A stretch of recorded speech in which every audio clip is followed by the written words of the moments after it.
คนดีทั้งกายและใจหนทางดับทุกข์ท่านได้ทรงสั่งสอนเอาไว้อยู่ที่ใครตั้งใจจะก้าวตามอยู่ที่ความตั้งใจและมั่นคง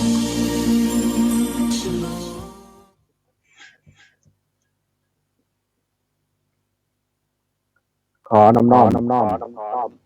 พระรัตนตรัยกราบคารวะพระเถระนุเถระกราบคารวะพระอาจารย์พระครูเกษมปิโสพลผู้อำนวยการสถานีวิทยุวัดปิโสภารามคารวะพระอาจารย์พระครูศรีสุตตาลังการเจ้าคณะอำเภอเขมราชขอความสุขความเจริญจงมีแก่คุณสอนเพชรดำบรรพ์เจ้าหน้าที่ทั้งสถานีตลอดถึงขอความสุขความเจริญจงมีแก่ธรรมบูรณาการทั้งทุกที่อยู่ทั้งการกับผมมัตมภาพพระครูปริยัติยานุการวันนี้ก็เข้ารายการเพื่อจะนำสาระธรรมะมาพบปะพูดคุยเพื่อให้เกิดประโยชน์กับผู้ฟังเป็นอันดับต่อไปก่อนอื่นที่จะได้คุยจะเว้าเรื่องใดนั้นก็ขออนุโมทนาเจ้าภาพเจ้าศรัทธาผู้ที่มีอุปการะคุณต่อสถานีโดยดีเสมอมาเพื่อการเป็นเจ้าภาพบาทอมบุญของทุนหนุนกองธรรมเป็นเจ้าภาพรายเดือนเป็นเจ้าภาพรายปีเป็นเจ้าภาพในงานเทศกาลต่างๆเพื่อให้ทั้งสถานีเฮาได้ใส่ใจในค่ากระแสไฟฟ้าค่าอิเล็กทรอนิกส์ต่างๆเป็นต้นแล้วก็ขออนุโมทนาเจ้าภาพเจ้าศรัทธาที่ได้ช่วยเหลือ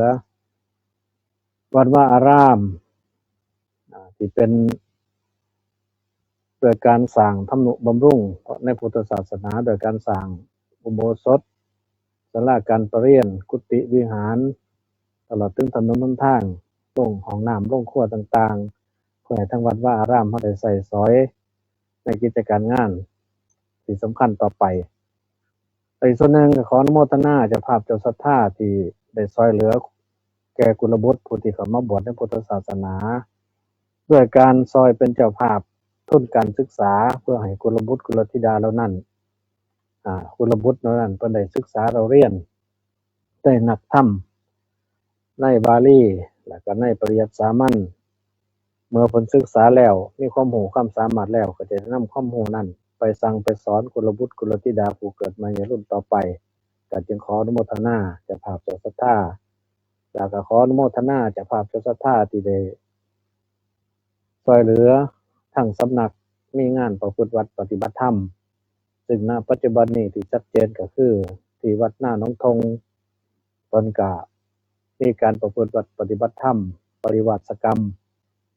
โดยมีจำนวนก็คือตามที่เพิ่นแจ้งเมื่อก่อนเพิ่นก็ว่าลูกกรรมพระอาจารย์กรรมมี20ลูกกรรมนี่ก็33อาจจะ34เพราะว่ามีเพิ่มอีกคนว่าแม่ชี10คนอุบาสกอุบาสิกาอุบาสกนี่4อุบาสิกา28รวมแล้วก็95 96รูปคนอันนี้เพิ่นที่วัดหน้าหนองทงณปัจจุบันนี้มื้อเช้านี้ก็มีฝนโปรยปรายลงมาญาติโยมก็บ่ได้ไว้วางใจว่าฝนมันสิหยุดเวลาใดหรือสิตกมาอีกก็ได้พากันไปหาแข่หายืมแข่ทั้งวัดทั้งว่าทั้งบ้านมาให้ครูบาอาจารย์เพิ่นได้เป็นที่พักผ้าอาศัยในตอนกลางคืนก็คิดว่าคงจะครบกันหมดทุกรูปแล้วก็ต่อมาก็อนุโมทนาทั้งบ้านบาก วัดอรุณสวัสดิ์บ้านบากบ้านอุดมพรบ้านใหม่พัฒนาตำบลหนองผืออำเภอเขมราชเพิ่นมีงานก็คือวันที่3มีนาคม2569มีงานสมโภชพระประธานในวันมาฆบูชาเพิ่นสมโภชพระประธานเพิ่นก็ได้พระประธานมาทั้งภาคตะวันออกพุ่นล่ะได้มาแล้วเพิ่นก็เอามาไว้เพื่อเป็นสิริมงคลเพิ่นก็เลยจัดงานสมโภชพระประธานขึ้นในวันมาฆบูชาซึ่งเป็นวันดีในทางพุทธศาสนาเป็นวันสำคัญของพุทธศาสนาในวันที่3มีนาตอนเช้าเพิ่นก็มีงานเปิดงานมีการเปิดงานมีการสายมาคำมา ก็ตอนรับญาติรับโยมแล้วก็ตอนเย็นมีการพุทธาภิเษกตลอดคืนเป็นวัดบ้านวัดอรุณสวัสดิ์บ้านบากแล้วก็มีข่าวมาอีกว่าทั้งวัดห้องเห็นฝนผ่า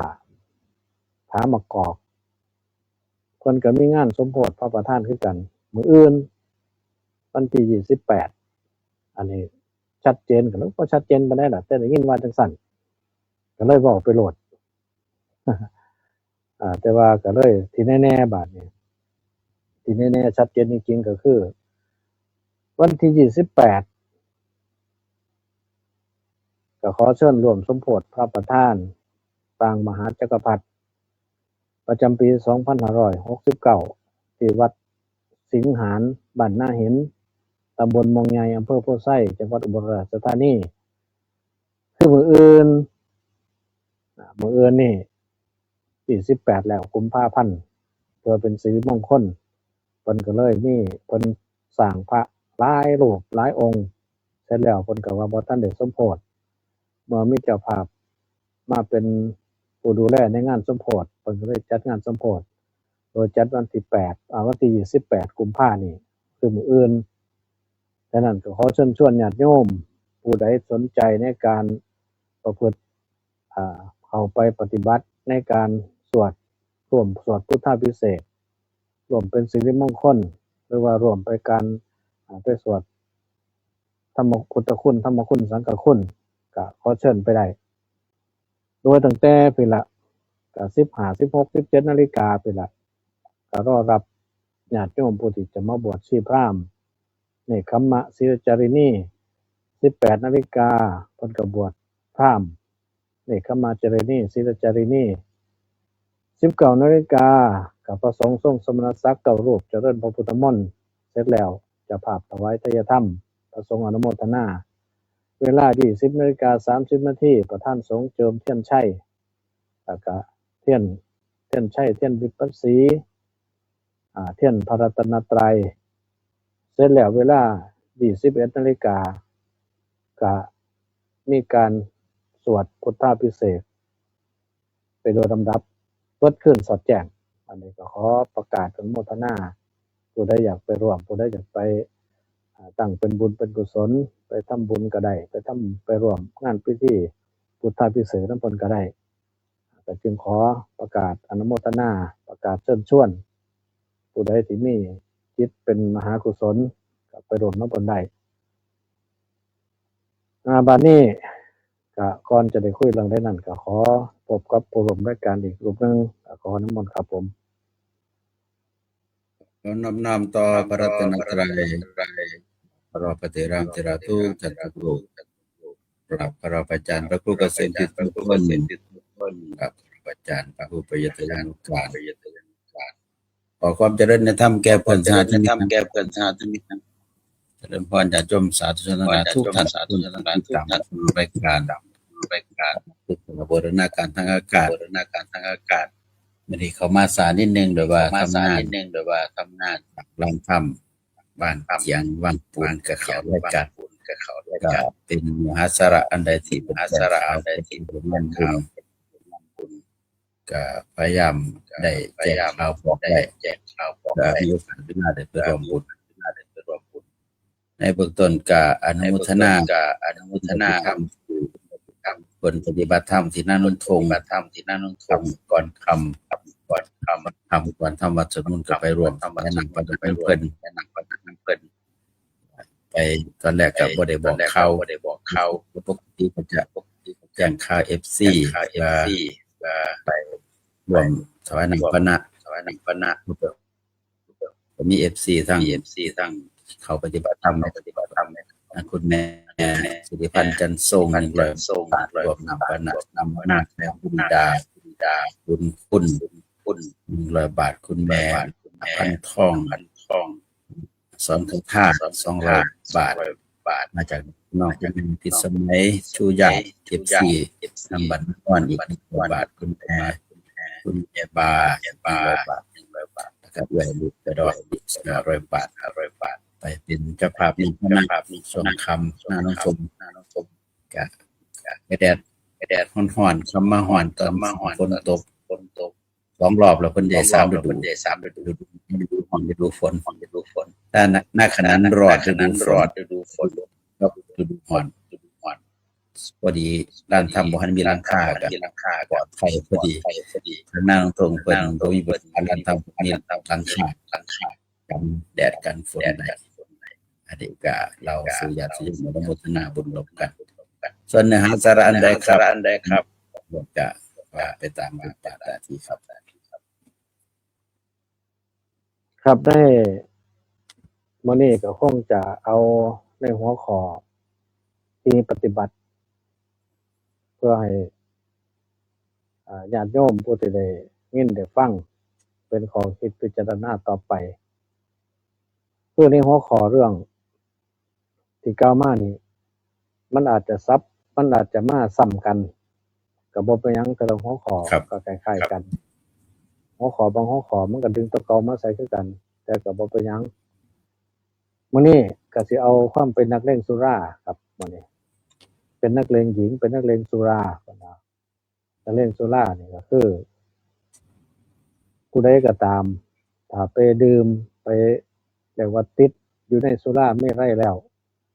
สุรานี่หมายถึงว่าที่กันเรียบร้อยแต่ไม่ไรนี่เป็นเครื่องมักดองบ่ได้กันคำว่าสุราเนี่ยคือไปขวดมาแล้วสุราตาห่วงเขา อันนี้บ่ได้โฆษณาเด้อสุรานี่ก็คือเป็นที่เขากันมาเรียบร้อยผ่านการกันยังมาเรียบร้อยส่วนว่าไอ้เรื่องไม่ไรนี่ก็คือเป็นสาโทว่าง่ายๆเป็นสาโทส่วนมัทฉะบาดนี่มัทฉะนี่เป็นของมึนเมาทั่วไปแต่แกสิเป็นน้ำบ้างเป็นผงบ้างเป็นไอบ้างอันนี้คือมัทฉะสรุปแล้วทั้งสุราเมรัยมัทฉะความของมึนเมาทั้งหลายทั้งปวงเนี่ยเป็นอันตรายทั้งหมดเป็นอันตรายแต่แก่ผู้เสพทั้งหมดสาเหตุที่ว่าเป็นอันตรายก็เพราะว่าถ้าเสพเข้าไปดื่มเข้าไปกินเข้าไปมันก็สิไปทำอันตรายให้ชีวิตทำนิสัยเจ้าของให้เสียทำนิสัยเจ้าของให้เป็นอันตรายแนวใดเพิ่นว่าอันตรายแก่ตนเองก็มีอันตรายแก่ผู้อื่นก็มีดื่มกับเสพอันตรายที่มันจะเกิดขึ้นพอๆกันอย่างเช่นมีข่าวแต่ก่อนปีนเสาไฟฟ้าแต่คุมื้อนี่บ่ปีนเสาไฟฟ้าขาอย่างเดียวเป็นแนวนั้น ครับ น้อยนักน้อยหนาสิไปขึ้นเสาไฟฟ้าคือแต่สมัยก่อนขึ้นที่สูงบางเทื่อก็จับผู้อื่นจับเด็กน้อยมาเป็นตัวประกันจับผู้หญิงมาเป็นตัวประกันหาผู้อื่นบ่ได้ก็เอาตัวเจ้าของเป็นตัวประกันก็มีคือกันในบัดนั่นคือความมึนเมาครับฉะนั้นพอมึนเมาแล้วนี่บ่ว่าสิเป็นน้ำเป็นไอเป็นพืชเป็นหยังก็ตามเนี่ยพอมันมีความเสื่อมมีโทษอยู่6ประการ1เสียทรัพย์ครับบาดนี้เสียทรัพย์เสียแนวใดเพราะว่าราคามันแพงเด้ราคามันแพงพวกนี้แล้วก็เมื่อมันราคาแพงบาดนี้เป็นเหตุให้ผู้ที่ฉวยโอกาสซึ่งปัจจุบันนี้หลายครับผู้ฉวยโอกาสเอามาค้ามาขายมาทำลายชีวิตผู้อื่นทำลายลูกคนให้กลายเป็นลูกผีทำลายก็คือฆ่าคนฆ่าลูกเขานี่ให้ตายทั้งเป็นฆ่าครอบครัวฆ่าพ่อฆ่าแม่ฆ่าพี่ฆ่าน้องด้วยการตายคือกันแต่ว่าตายทั้งเป็นมีชีวิตแต่ว่าบ่มีชีวาบาดนี้ผู้ใดไปติดแล้วเนี่ยบางคนก็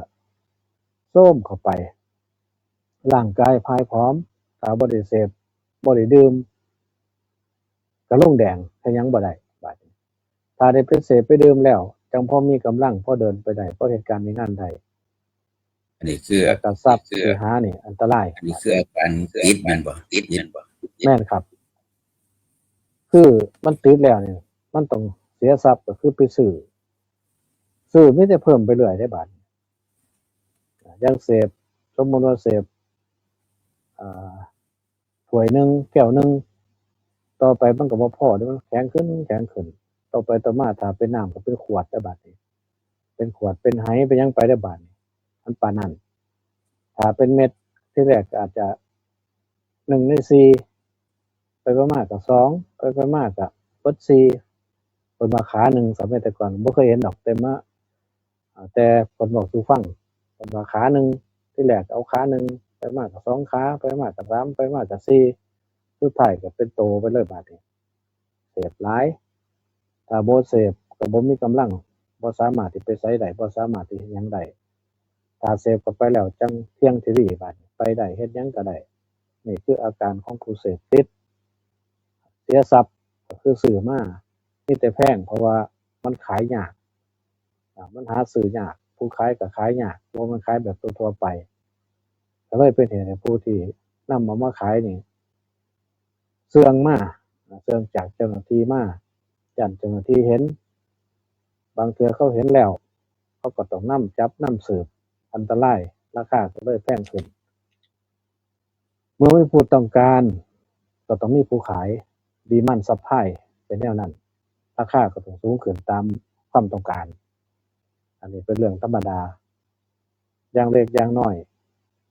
อย่างที่นิยมมาเล่าสู่ฟังว่าลูกเพิ่นติดหลานเพิ่นติดเมื่อติดแล้วนี่ถ้ามันบ่ติดมันอยู่กับภรรยาอยู่กับลูกกับเมียนี่สำบายบ่เป็นหยังแต่เมื่อมันไปเสพแล้วนี่มันติดแล้วนี่โอ้ยเว้าหยังก็บ่ได้ว่าซั่นบาดนี้เว้าหยังก็บ่ได้มีแต่ให้แต่ว่าสุดท้ายมาก็ต้องหาทางช่วยเหลือจักได้บ่ได้บ่จักแต่ว่าก็บ่ได้ติดต่อมาอีกอันนี้ก็คือผู้ที่เพิ่นได้มาหาแต่ว่าหลังจากนั้นเพิ่นก็บ่แจ้งรายละเอียดเป็นแนวใดแน่อันนี้เป็นเสียทรัพย์ครับนอกจากเสียทรัพย์แล้ววิธีการเสียทรัพย์หรือว่าเฮ็ดแนวใดจังให้เสียทรัพย์นี่นิมนต์อาจารย์พระครูเสริมเข้าไปครับไปเสียทรัพย์มันเสียแนวใดถือปรับไม้ใส่โทษก็แม่นได้นี่ตัวนี้ ครับผมคือในการเสียนี่ก็เสียจากซื้อสิ่งเสพติดมาเสพก็ต้องเสียต่อมาคือการเดินทางไปซื้อเสียแล้วก็ตอนสุดท้ายไปเสียตอนสุขภาพย่ำแย่โรงพยาบาลรักษายูกยาต่างๆก็ต้องใส่ใจในเรื่องการรักษาพยาบาลเพื่ออาจจะเป็นโรคที่ต้องใส่เงินหลายว่าจะตายก็ใส่เงินบ่ธรรมดาทรัพย์สินเงินทองภายนอกก็เสียส่วนภายในก็บ่ได้เหตุมาสักแบบว่ามีโรคภัยไข้เจ็บเปลี่ยนเอาหาหมอเยี่ยมไปตามหมอนัดโรงพยาบาลบ่อยๆครอบครัวบัดนี้ค่าใช้จ่ายมันบ่อยู่ทั้งลูกเรียนค่าเทอมทุกอย่างในเมื่อรายได้ผมมีแต่รายจ่ายความทุกข์ก็ตามมานี่คือการบ่ดูแลสุขภาพการบ่สำรวมบ่อดทนในการบ่ติดสิ่งเสพติดมันก็เป็นผลพวงหลายอย่างเสียทรัพย์ธรรมดามันตอนที่หาคือเสียทรัพย์ในการดูแลสุขภาพก็มีผลต่อการเสียทรัพย์ผู้ที่เห็นภัยในการใส่ใจหรือว่าในภัยในสุขภาพในการอยู่กันกินก็ต้องสำรวมกินในสิ่งที่เป็นประโยชน์แล้วก็กินแล้วมันเกิดคุณค่าทางร่างกายทางจิตใจใส่ประโยชน์มันบ่เป็นสิ่งเสพติดแล้วเฮาต้องอยู่แต่อำนาจของเขาคือว่าอ่อนแอทั้งจิตทั้งกายตรงนี้ล่ะเป็นเหตุให้อดใจบ่ได้ในทางพุทธศาสนาพยายามกำลังจิตกำลังสมาธิแต่หลายคนเลิกแล้วกลับไปหาบ่ฮู้ว่ามันเกิดจากหรือว่าจิตใจอ่อนเพิ่นอาจจะเกิดจากจิตใจทั้งที่หลุดมาแล้วกลับไปหาอีกโดยว่ามันอาจจะมีมันว่าเชื้อมันเรียกร้องซึมอยู่ในสายเลือดก็ยังโจรเค เคยกินเหล้าข้างทางขนาดว่าลูกสาวเศรษฐีเอาไปเป็นสามีอยู่ปราสาทเจ็ดสันยังขึ้นจังว่ากินเหล้าข้างทางคือเขามันเป็นนิสัยที่ซึมซับไว้แค่นั้นถ้าเป็นไปได้คือบ่ต้องไปต้องแต่งของนั้นเพื่อจะบ่มีความถูกข์ตามมาเพื่อจะบ่ไหลไปสู่ความเสื่อมเพื่อจะบ่เสียทรัพย์บ่เสียสุขภาพตลอดถึงทำหน้าที่การงานครอบครัวอุดมสมบูรณ์อันนี้จะฝากไว้ครับครับเสียทรัพย์ในข้อที่สองทะเลาะวิวาทอันนี้เป็นเหตุทะเลาะวิวาทมีคนเพิ่นกล่าวไว้ว่าคนจีนเขากินเหล้าเนี่ยเพื่อค้าขายฝรั่งกินเหล้าเนี่ยเพื่อเสริมสัมพันธไมตรีแต่คนไทยเฮากินแล้วนี่ไผใหญ่ว่าซั่นกินแล้วถามหาไผใหญ่ถามหาขาใหญ่เป็นแนวนั้นคือบ่ฮู้จักประมาณว่าคนไปสู่เปลี่ยนแปลงจากคนไปสู่เป็นหินเป็นสัตว์เดรัจฉานเป็นหยังเพราะว่าตัวนี้มันเป็นตัวเปลี่ยนนิสัยก็เลยบ่ฮู้จักหน้าที่บ่จักตัวเอง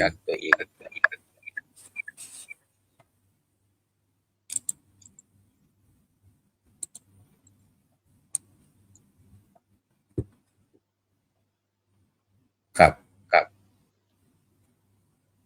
ในการทะเลาะวิวาทกับบัดนี้ก็บ่แม่นเฉพาะว่ากับหมู่กับพวกเด้แม้แต่ว่ากลับมาบ้านลูกเมียก็ทะเลาะวิวาทคือกันทะเลาะวิวาทกับลูกกับเมียบางครั้งก็ลงไม้ลงมือทุบตีจนบางเทื่อบางทีผู้เป็นภรรยาก็อยู่บ่ได้ครับเปิดอาลาดคือกันหอบลูกหนีมันมีอยู่ในเขตหลายเขตครับอย่างเช่นว่าลูกตามหาพ่อหนีจากแม่พาหนีไปจากพ่อนี่30-40 ปีก็มีบางคนก็เลยอยากรู้จักว่าพ่อนี่เป็นผู้ใดอยู่ไสก็ถามแม่ก็บ่บอกสุดท้ายก็ตามหาก็ใช้บริการพอติดตามหาญาติพอติดตามหาญาติอีเตยอีจันเนี่ย เวลาน่ะตามหาเขาก็ไปตามหาให้เมื่อไปถามแล้วบางคนก็โอ้ยลูกเอ้ยพอแต่กี้ก็บ่มีหยังดอกทะเลาะวิวาททะเลาะธรรมดานั่นล่ะทะเลาะอยู่คุมื้อแต่ว่ามื้อนั้นพัดแม่เจ้าน่ะเอาหนีพอจำหน้าได้แต่วันนี้แล้วนำหาบ่พ้อพ่อก็ไปหาอยู่แต่ว่าหาบ่พ้อสาเหตุก็เพราะว่าแต่กี้เพิ่นอยู่นำกันนี่ก็มีบ้านบัดท่าน่ะเอาลูกไปอยู่คือย้ายบ้านหนีบางเทื่อก็กลับไปหาแม่แล้วเอาลูกไว้นำแม่โตก็ไปหาทำการทำงานใหม่มันก็เลยหาบ่พ้อบัดนี้ผู้เป็นพ่อกลับไปบ้านเก่าไปหาก็บ่เห็นไปถามโรงเรียนก็บ่เห็นหลายเทื่อหลายที่ก็เลยหนีไปทางอื่นไปได้ภรรยาทางอื่นไปได้ลูกได้หยังทางอื่นแต่เขาก็สืบหาจนพ้อบัดนี้สืบหาเป็นพ้อแล้วสุดท้ายก็ทำนบน้ำตานี่พังครับทั้งพ่อทั้งลูกก็จังเข้าใจกันลูกบ่เข้าใจว่าเป็นหยังพ่อสั่งบ่คือหนีเป็นหยังพ่อคือบ่มาหาหรือว่าสั่งลูกบ่รังเกียจแม่รังเกียจลูกบ่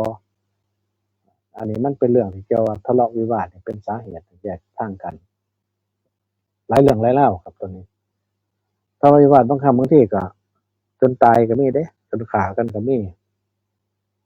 คนข้างบ้านก็ฆ่ากันทะเลาะกันขึ้นโรงขึ้นศาลบ่อึดบ่อยาก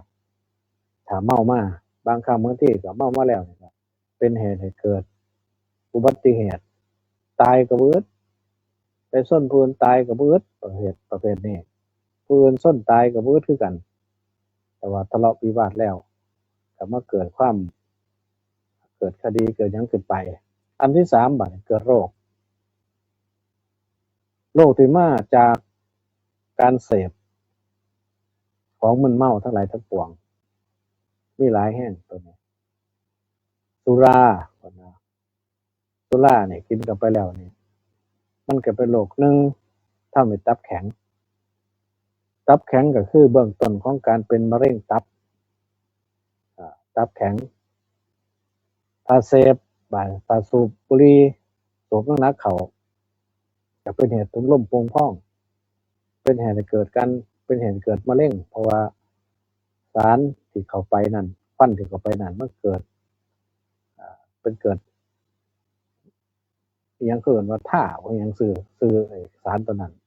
สิไปเคลือบในปอดเสร็จแล้วก็ถุงลมปอดมันโป่งมันพองเมื่อมันพองขึ้นหายใจมันก็บ่เต็มง่ายเมื่อบ่เต็มแล้วก็เมื่อยบัดเป็นโรคหอบบางคนก็เป็นมะเร็งในปอดสารพัดสารเพที่เป็นไป คือตัวเป็นมะเร็งในปอดที่สูบฉีดลมไปทั่วร่างกายนี่ว่าปอดบ่สมบูรณ์แล้วก็เมื่อยเนี่ยเพราะว่า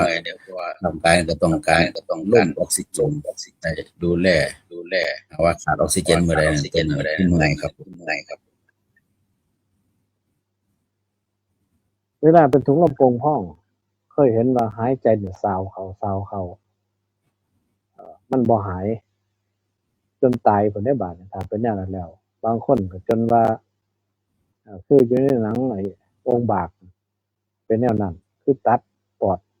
บ่มีแล้ว ตัดหลอดลมตัดหยังก็ตัดหลอดเสียงออกไปบ่มีเสียงประเภทนี้คือโรคที่มันเกิดขึ้นสารพัดสารเพหลายโรคครับเป็นโรคเกิดจากการเสพสิ่งเสพติดต่างๆถ้าเป็นประเภทควันตัวนี้ก็ปอดแล้วไปก่อนหมู่ถ้าประเภทดื่มก็พวกตับพวกไตใส่พุงต่างๆไปก่อนตับอย่าว่าบ่เกี่ยวได้ตับก็ได้เพราะว่ากินเข้าไปแล้วนี่มาผ่านตับทั้งหมดคือกันตับเป็นตัวกรองเอาสิ่งที่บ่ดีเอาไว้เพื่อมันจะไปสู่ร่างกายต่อไปอันนี้คือโรคที่มันเกิดขึ้นจากการเสพการสูบต่อมาข้อที่4บัดนี้ถูกติดเตียนนี่สิติดเตียนแนวใดแน่ครับอันนี้นิมนต์ครับ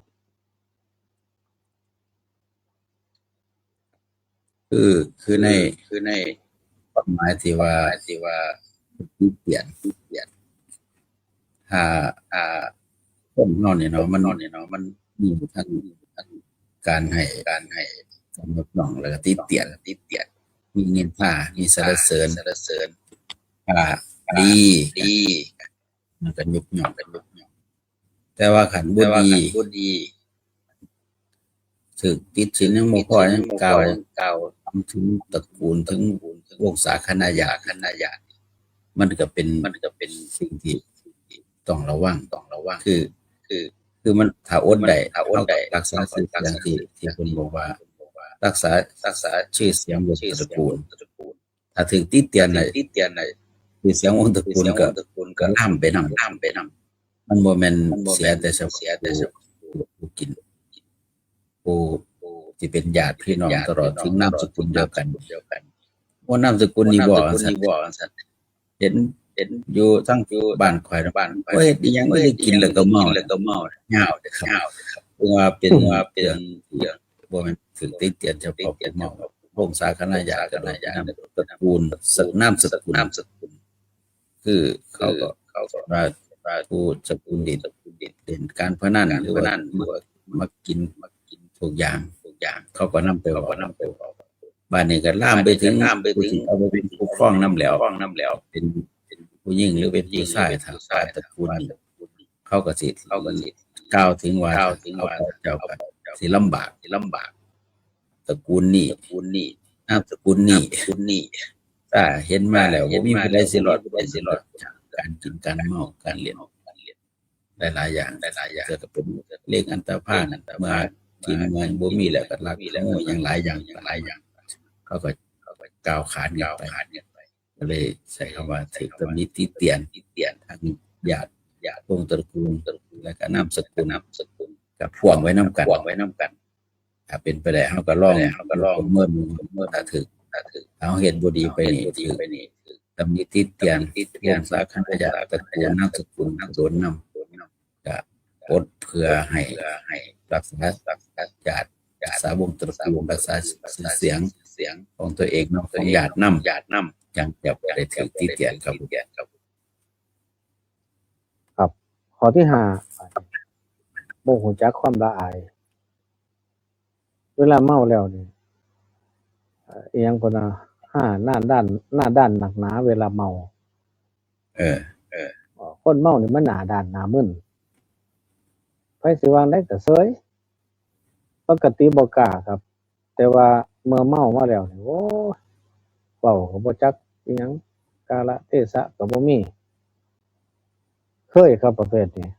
ไปในสถานที่บางสถานที่นี่เพิ่นมาจ้อกับพระเด้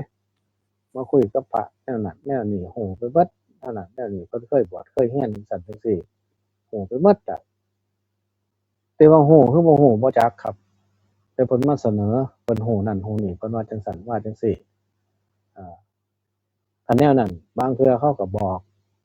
ที่ผู้มาบอกว่าอย่าไปใกล้เพิ่นอย่าไปเว้านำเพิ่นหลายเพิ่นเหม็นหนีไกลไปร้ายเขาได้บาดนี้บ่พอใจแสดงอาการบ่พอใจประเภทนี้หลาย ครับ เพิ่นว่าหน้าด้านหน้ามึนแต่ปกติถ้าบ่วิ่งบ่มาใกล้ได้บาดนี้แนวนี้ก็มีเด้คันถ้าบ่วิ่งเชิญที่สิเข้ามาหา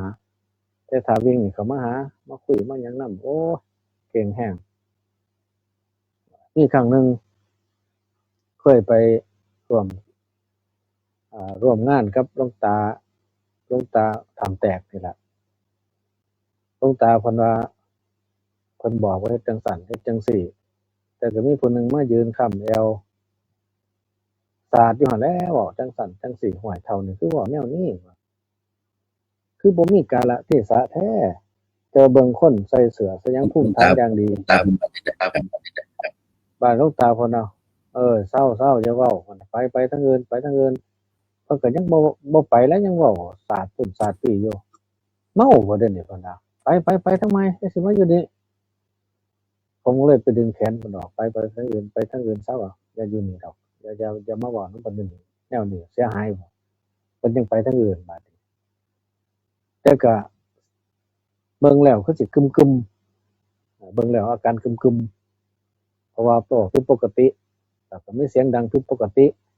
อ้างจังซั่นอ้างจังซี่นี่มันบ่เป็นวิสัยของคนธรรมดาแสดงว่ามึนมาแล้วก็เลยบอกเพิ่นออกไปอย่าสิมาเว้ากับเพิ่นเด้อว่าให้เคารพสักการะเพิ่นแหน่ถ้าบ่เกรงเพิ่นก็ไปทางใหม่ซะว่าไปเฮ็ดทางอื่นไปทำแนวอื่นเอา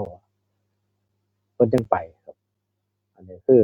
บางเทื่อบางที่ คื ค อน เฮามัน ในเมื่อจะสติขาดสติควบคุมเจ้าของบ่ได้เมื่อสิ่งที่ควรบ่ได้บางเทื่อนั่นล่ะตอนช่วงเมาแล้วจะสิไปพูดเดี๋ยวนะโอ้บ่กล้าไปเว้ากับคนได้จังได๋จักแม่นเว้าอิหยังไปไหนก็ลืมคำเว้าเจ้าของคือการเมานี่มันจะมีผลต่อระบบการควบคุมประสาทเพิ่นจังว่าขาดสติก็คือว่าควบคุมสติบ่อยู่พอเว้าไปแล้วก็เว้าเรื่อยๆ บ่ฮู้ที่ต่ำที่สูงบ่ฮู้อาจควรบ่เกรงใจบ่เคารพมันก็นำมาติสินินทาอีกคือเก่าครับ อันที่6บาดนี้ทอนกำลังปัญญานี่ก็คือ แต่ก่อนความคิดตัดสินเรื่องราวต่างๆนี่มันตัดสินได้ถูกต้อง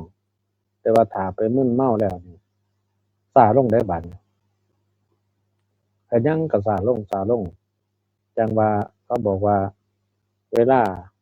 มึนเมานี่บ่ให้ขับรถบ่ให้ขับยนต์ยานพาหนะมันจะทำให้เกิดอุบัติเหตุเพราะว่าการตัดสินใจนี่มันบ่ชัดเจนมันตัดสินใจช้าเพิ่นก็เลยบ่ให้ไปครับบ่ให้ไปทำงานเกี่ยวกับเครื่องจักรเครื่องยนต์ได้ตัวนี้ความคิดความอ่านก็เบิดครับมันปัญญามันเบิดแต่ก่อนเป็นคนดีคนเก่งแต่ถ้าไปติดแล้วนี่มันสิจับจดอยู่แต่เรื่องเดิมๆนั่นล่ะทำให้เสียหายขาดสติอันนี้เพิ่นว่าทอนกำลังปัญญาที่เคยมีก็เหี่ยนไปเบิดไปแล้วก็นำไปสู่การผิดศีลผิดธรรมในบัดนี้คือมีปัญญาแล้วมันผิดศีลผิดธรรมก็คือทำให้ขาดสติขาดสัมปชัญญะถ้าผู้ทำการทำงานอยู่ก็ทำให้การงานเสียหายทำให้เจ้านายนี่ขับออกจากงานไล่ออกจากงาน นี่คือเป็นผลของการทอนของปัญญามันเป็นไปเบิดซุมนี่แต่ว่านี่คือการดื่มสุราเมรัยครับอันนี้เป็นข้อหนึ่งข้ออันหนึงอยู่ในเรื่องอันตรายที่บ่ควรทำการเป็นนักเลงเล่นการพนันต่อมาคือนักเลงเล่นการพนัน เพิ่มเติมตรงลดทอนปัญญาจักหน่อย ครับผมนี่มันครับ คือเป็นส่วนที่มันมีผลต่อสุขภาพร่างกายต่อสติปัญญาเกิดจากสุขภาพร่างกายเมื่อสมองถูกทำลายคุมความคิดสติปัญญามันเสื่อมตามที่สังเกตผู้ใดที่เคยดมกาวเคยยึดมาจะลงลืมจำบ่ค่อยได้เรียงลำดับขั้นตอนบ่ชัดเจนบ่ค่อยชัดเจนเรียงลำดับเรื่องราวต่างๆโครงสร้างของความคิดบ่ประติดประต่อนั่นก็นำมาซึ่งเกิดสติปัญญาด้อยตามธรรมดาสติปัญญาเฮาก็ดีอยู่แล้วบัดนี้ก็ไปทำลายโดยการเอาสิ่งสู่จิตไปทำลายหนึ่งจิตสำนึกก็ถดถอยความรับผิดชอบถอยศักยภาพความของโตความชำนาญที่เคยมีถอยตลอดถึงความคิดโครงสร้างความคิดการพูดจาทุกอย่างมันอาศัยภูมิปัญญาแต่ว่าขาดปัญญาดีแล้วเสื่อมก็เลยศักยภาพบ่สมบูรณ์ตามธรรมดาคนเฮาถ้าศักยภาพก็จะสูงยิ่งถ้าฝึกทักษะให้มีศักยภาพยิ่งจะมีผลดีต่อหน้าที่การงานพอไปเอาสิ่งที่ทำลายถูกทำลายสติปัญญาแล้วมันก็ถดถอยหลายอย่างที่บ่ว่าคือไล่ออกจากงานก็เพราะว่าเฮ็ดงานหาเงินของแต่ก่อนก็คุ้มอยู่เกินคุ้มแต่พอถึงสิ่งที่ทำลายสติปัญญาด้วยศักยภาพมันคนแก่ลงเรื่อยๆกำลังถอยลงไปสุดท้ายเขาจะให้เกษียณประมาณครับผม ความเป็นนักเล่นการพนันต่อมานี่ครับว่านี่เป็นการพนันความเป็นนักเล่นการพนันนี่ก็คือหลังจากที่เสพไปแล้วคือไปติดไปแล้วนี่เพิ่นว่าผีพนันเข้าสิงผีพนันเข้าสิงนี่บางคนเล่นเบิดทุกแนวเพราะเป็นพนันขันต่อขอให้มีชนะมีแพ้บ่มีหยังเอาบ่แดงมากัดกันพูดเด้เอาบ่แดงมาตัดก้นออกเอากัดกันตัวใดสิตายตัวใดสินิ่งไปก่อนปานนั้นก็มีเด้อครับคนเฮามักเล่นเพิ่นว่าแนวนั้นมันเป็นอบายมุขคือฝังตัวเองถือเป็นทางแห่งความพินาศการไปเล่นแล้วบัดนี้ทำให้เสียทรัพย์สินอันนี้ชัดเจนครับพนันขันต่อนี่คันบ่มีการได้เสียนี่บ่ถือว่าเป็นการพนันเพิ่นต้องมีการเดิมพันได้บัดนี้มีการได้เสียฝ่ายหนึ่งได้ฝ่ายหนึ่งเสียแต่ว่าก็มีกันคนมาเล่นนำกัน 3-4 คนนั่นล่ะบ่หลายดอกมีแต่ผู้เสียว่าซั่นผู้นั้นก็เฮาก็เสียเด้ผู้นั้นเฮาก็เสียกันผู้หนึ่งเฮาก็เสียกันตกลงบัดเสียเบิด3ไผเป็นผู้ได้บัดนี้ได้คือแม่ค้าผู้มาขายของ เพิ่นเล่นโดยเพิ่นเมื่อยไปหาซื้อกินในบัดนี้แม่ค้าขายของได้เงินเสยพวกเพิ่นเล่นมีแต่เสียไปทุนมันก็บ่ได้งอกได้เงยอิหยังซ้ำเก่าตลอดมีผู้ละหมื่นก็30,000ผู้นั้นเล่นได้ก็ซับไทยเทไปก็อยู่ส่ำนั้นบ่มีเพิ่มขึ้นมาอีกอันเพิ่นว่าทำให้เสียทรัพย์สินถ้าผู้ใดมักเล่นมักกินต่อมาบัดนี้ผู้ใดมักเล่นมักกินนี่ก็สิบ่มีความไว้วางใจขาดการไว้วางใจในบัดนี้คนผู้ที่เคยไว้เนื้อเชื่อใจเขาก็สิบ่ไว้เนื้อเชื่อใจได้ถ้าไปเล่นไปกินแล้วเพราะว่าถ้าคนมักเล่นมักกินนี่บางเทื่อมันก็สิไปเพราะว่ามันสิไปเบียดไปบังไปลักขโมยไปปล้นฉี่ตีอิหยังไประบาดนี้มันก็เลยว่า มันเป็นเรื่องที่ทำให้เสียชื่อเสียงบ่อยากให้มีบ่อยากให้เป็น บ่ควรไว้วางใจบ่มีไผไว้วางใจเพราะว่าคนเคยเล่นการพนันเคยเบิดเนื้อเบิดตัวแล้วนี่จักมันสิเป็นแนวใดเขาบ่ไว้วางใจอย่างที่เพิ่นสมัยเก่าเพิ่นเว้าไว้ว่าก่อนเพิ่นสิหาลูกเขยสมัยโบราณนี่ถ้าผู้ใดเป็นนักเลงพ่อเฒ่าสิมักถ้าเป็นนักเลงเพราะว่ามันสิสามารถดูแลลูกดูแลเมียดูแลทรัพย์สินเงินทองได้เป็นนักเลงแต่ว่านักเลงคือกันแต่ว่านักเลงการพนันบ่มีไผมักเด้อบัด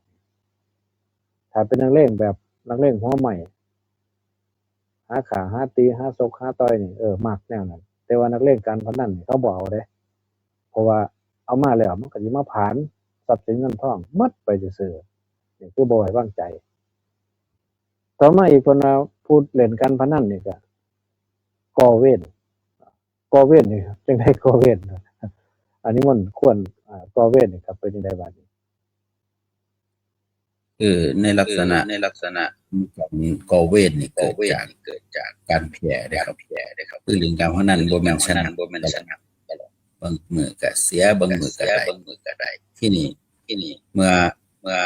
เสียแล้วที่อาจไปขอเขาหรือว่าจะไปโทษเขาว่าเขาโกงเขาลำเอียงหรือว่าเป็นเหตุจากการเล่นก็ไปโทษคนนั้นคนนี้อันนี้ก็ผูกเว้นไปหาทางแก้บางทีก็ผูกอาฆาตถ้าว่าเขาโกงว่าเขาเปรียบต้องมีการผูกอาฆาตมันก็เลยเป็นคำว่าผูกเวรอยู่ในวงบ่มีจังซี่ซื่อสัตย์ต่อกันเมื่อเป็นวันนั้นก็หาโอกาสเอาคืนให้ได้ในตัวนึงก็คือตั้งหลักถ้าว่าได้เสียแล้วถ้ามีโอกาสก็สิแก้แค้นตอบแทนโดยการรักกันทั้งหมดเขาก็ว่าเป็นการจองเวรกันอ๋อเป็นที่มาของคำว่าก่อเวรครับ ก่อเวรชัดเจนในเรื่องเกี่ยวกับว่าสัจจะต่อกันนี่บ่มีสัจจะในหมู่โจรเขาดาบ่มีสัจจะในหมู่โจรบ่มีสัจจะในผู้เล่นการพนันคือกันเด้เล่นการพนันนี่บ่ซื่อสัตย์ต่อกันมีแต่โกงกันโกงได้โกงเอาเปรียบได้แฮงเอาก่อเวรบาดนี้ก่อหนี้สินก็คือเวลาเพิ่นเล่นไปนี่อย่างที่เคยเว้านะว่ามื้อแรกเอาศพไว้3มื้อพุ่นน่ะมื้อคืนแรกนี่ต้องสิเทไปก่อน 200,000 ถิ้มไปเลยได้ไปห้อยคนละ10,000 20,000คนละ5,000คนละเท่านั้นเท่านี้ก็ว่ากันได้ดีใจเลยบัดโอ๊ยเพิ่นว่าแม่ตายมื้อ2มาก็มาอีกเสียบ้างได้บ้างแต่สรุปแล้วก็คือเขาก็สิได้แนวอยู่ดอกแต่เพิ่นก็บ่บอกแต่มื้อ3บัดเขากวดเรียบหมดมีตัวใดเอาหมดเพราะว่าคนก็คิดว่ามีโอกาสแล้วก็สิเอามีแต่สิเอามันบาดนี้สุดท้ายมามันก็เปลี่ยนทีหลังด้วยการอาจจะบ่ซื่อสัตย์ซื่อตรงดอกไปเรื่องนี้คือต้องเอารัดเอาเปรียบต้องมีกลเม็ดเด็ดพ่ายคือกันเพื่อให้ชนะหมู่แล้วก็ได้เงินหมู่ไปเมื่อเสียเงินแล้วบาดนี้ก็ว่าก่อหนี้ก่อสินก็เพราะว่าบางเทื่อบางทีก็ไปยืมมาได้บาดยืมร้อยละหรือยืมอ้ายยืมน้องยืมหมู่ยืมพวกมาเล่นหวังว่ามันสิได้แต่สุดท้ายก็เสียไปอันนี้เป็นนักเลงในข้อที่4ในข้อที่5เสียหน้าที่การงานหน้าที่การงานก็ถ้าคนเล่นเบิดเล่นคักๆนี่ก็สิบ่สนใจการงานเจ้าของในหน้าที่การงานเจ้าของนี่บ่สนใจมีแต่เล่นไปเรื่อยผีการพนันเข้าสิงหรือว่าอบายมุขมันตกไปในความชิบหายแล้วนี่ตกไปในความอันตรายตัวนี้แล้วมันก็ดิ้นรนไปหน้าที่การงานเจ้าของดีๆนี่ก็ทำให้ถึงปลดลดตำแหน่งปลดจากหน้าที่ปลดจากตำแหน่งก็ได้คือกันตัวนี้จัดเป็นสิ่งที่กล่าวมานี่พุ่นน่ะจัดเป็นความเสื่อมบ่ให้ทำครับเพราะว่าถ้าไผไปทำแล้วไผไปติดอยู่ในสิ่งเหล่านี้แล้วชีวิตสิล่มจมจนถึงที่สุดนะครับอันนี้เป็นหัวข้อครับเวลาเฮา7นาทีครับบัดนี้ ครับเปิดโอกาสญาติโยมญาติธรรมแฟนรายการโทรเข้ามาทางรายการมาอยู่7 นาทีขอได้สิจะมาเพิ่มเติมหรือว่ามาเติมเต็มหรือประสบการณ์ใดที่เคยมีมาเป็นวิทยาทานเราสู่หมู่ฟังประทางรายการใดเปิดโอกาสให้โยมญาติธรรมแฟนรายการเมื่อคืนนี้เปิดเวลาให้น้อยปวดแชร์หมดจอบ่ทันเลยบ่สามารถจะโทรเข้ามาได้วันนี้ก็ลองโทรเข้ามาเบิ่งนี่แนวคิดแนวทางอันดีอันงามฮัลโหลเจริญพร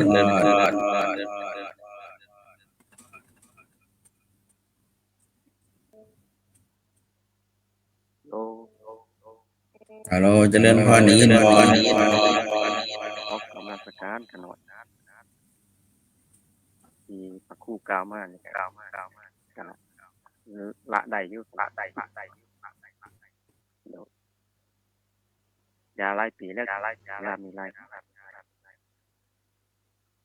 กินหาก่อนยังก่อนหนึงบ่เราบ่ได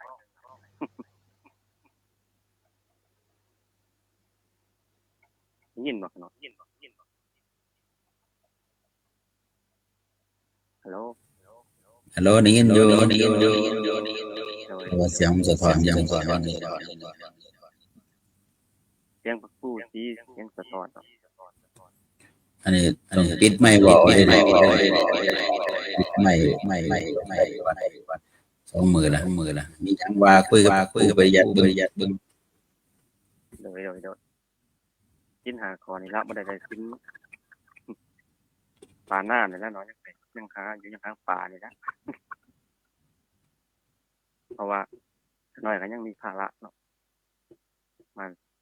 ลูกก็ยังน้อยอยู่ เรายาหลายปีแล้ว10 กว่าปีเนี่ยมันมีถั่วบ่เอาจากย่าง เข้า จะดูแลไป เพราะว่ามันได้ยินบ่หน่อย ได้ยินอยู่ บ่กล้าโทรออกหน้าไม้ปานใดนะ อยากโทรอยู่ได้นั่นแหละบ่กล้าว่า ก็คือเป็น ขาน้อยก็บ่ทันได้น้อยก็ยังบ่ทันได้ทำได้เนาะประมาณ40นี่แหละขาน้อยก็ได้ อ๋อสาธุ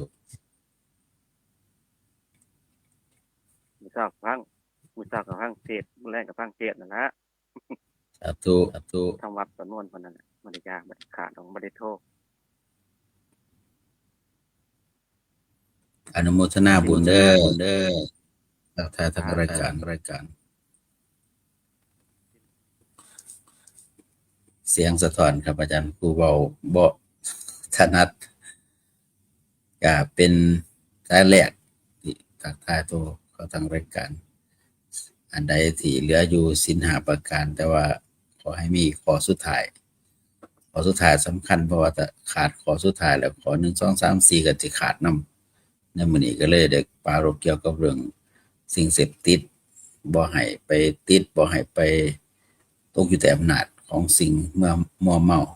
เฮ็ดให้เสียชื่อเสียงเสียทรัพย์เสียสติปัญญาตลอดถึงถูกติฉินนินทาต่างๆมันหลายอย่างเพราะสิ่งเสพติดเอาเป็นว่ามื้อนี้เวลาเบิดครับอาจารย์มีหยังฝากท้ายรายการครับผม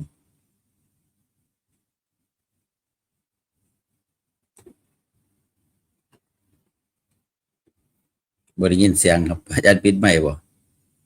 ครับปิดไมค์ไว้ก็เป็นวันจันทร์ครับจะมาคุยกันต่ออีกเพราะว่าเสาร์อาทิตย์ก็สิได้ในรายการอื่นอาจจะบ่ได้คุยในเรื่องนี้อาจจะไปคุยในเรื่องแนวอื่นต่อไปครับ ครับผมก็สุดท้ายมันงานทางวัดยังเชื่อวันที่มีนาเพิ่นจะเข้าปฏิบัติกรรมวัดมันยังเชื่อตำบลหัวหน้ามีนาครับมีงานประชาสัมพันธ์ให้เป็นว่าในมื้อนี้ทุกๆคนทุกธรรมะที่ได้ให้ไปขอมาเป็นพุทธเป็นพรให้ทุกท่านทุกคนที่มีบุญการคุณ ติดตามรับฟังขอให้เป็นเหตุเป็นพระปัจจัยให้เป็นผู้มีสติสมิปัญญาดีได้ได้จนถึงฟังคืออมตะมหาฤทัยด้วยกันจงประทานทุกคนเถิดขอเจริญพร